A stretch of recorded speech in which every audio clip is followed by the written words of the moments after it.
चेहरे पर उनके आएगी खुशी और हो जाएंगी सारी शिकायतें गुम। अपने हीरे को पहनाइए हीरा और कहिए हीरा हो तुम।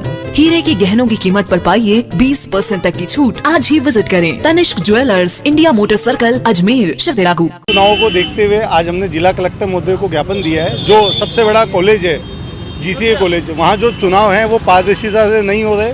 पहले भी कई समस्या आ चुकी है, इसलिए हमने आज जिला कलेक्टर को कहा है वहाँ जो शिक्षक हैं उनकी विचारधारा विपरीत है। छात्र संघ चुनावों को वो अपने घर का चुनाव समझ के अपने व्यक्ति को जिताने की कोशिश कर रहे हैं, जबकि विद्यार्थी सबके लिए समान होते हैं। अध्यापकों को ये सोचना चाहिए, लेकिन कुछ विचारधारा RSS के लोग हैं जिनकी विचारधारा बिल्कुल विपरीत है। वो अपने लोगों को तो गेट के अंदर तक भेज रहे हैं और जो दूसरे लोग हैं उनको तो हमें शक है जो चुनाव होने जा रहे हैं 26 तारीख को, उसमें वो पूरी जोर से उनका समर्थन करेंगे बीजेपी वालों का। RSS के लोग हैं वो हमारे कलेक्टर साहब से तो उन्होंने तुरंत हमारे ज्ञापन पे ये मांग कर दिया कि जिला अधिकारी नियुक्त किया जाएगा और चुनाव पारदर्शिता कराया जाएगा। सागर मीणा।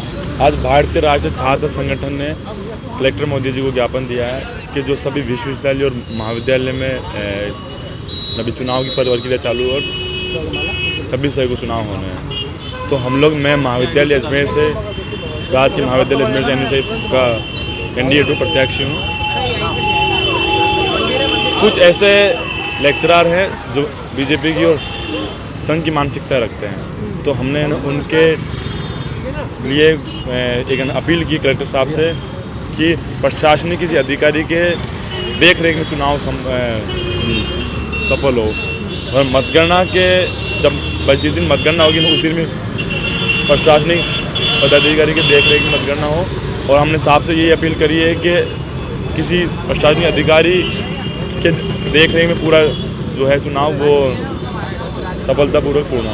नवीन कोमल, राजकीय महाविद्यालय NSA प्रत्याशी। जैसा कि आप सभी को पता है, मैं आपके चैनल के माध्यम से बताना चाहता हूं कि छात्र संघ चुनाव होने जा रहे हैं। 26 अगस्त को छात्र संघ चुनाव होने जा रहे हैं।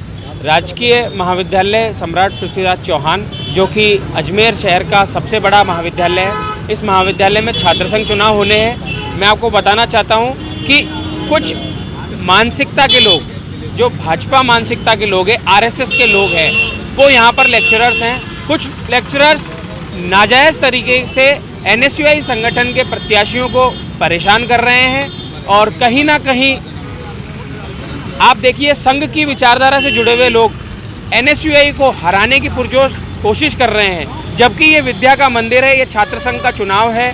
छात्र संघ में छात्रों के द्वारा ही सरकार चुनी जाती है, परंतु भाजपा और RSS के जो पदाधिकारी और जो लेक्चरर्स यहाँ पर हैं वो पूरी कोशिश कर रहे हैं कि किसी न किसी तरह से NSUI के पैनल को हराया जाए। उसी के तहत अभी कुछ दिनों पहले भी जब नॉमिनेशन हुए थे तब भी हमारे द्वारा एक आपत्ति दर्ज कराई गई थी छात्र संघ चुनावों में।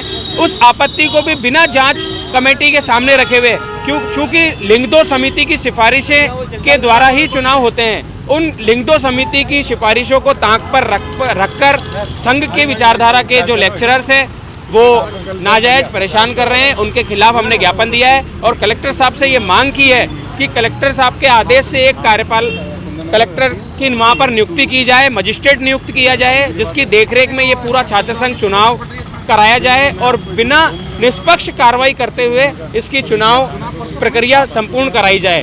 कलेक्टर साहब से मिलने के बाद हमने कलेक्टर साहब को बताया कि लिंगदो समिति की सिफारिशों में साफ साफ ये जिक्र है कि जो वॉलेंटियर बनते हैं उनकी ड्यूटी संबंधित आर्ट्स, साइंस, कॉमर्स के ब्लॉक के अंदर बिठाई जाती है, परंतु पिछले कई वर्षों से भाजपा मानसिकता के लोग, RSS के लोग जो लेक्चरर्स हैं वो उन बच्चों को प्रचार करने देते हैं कैंपस में, जो कि गलत है।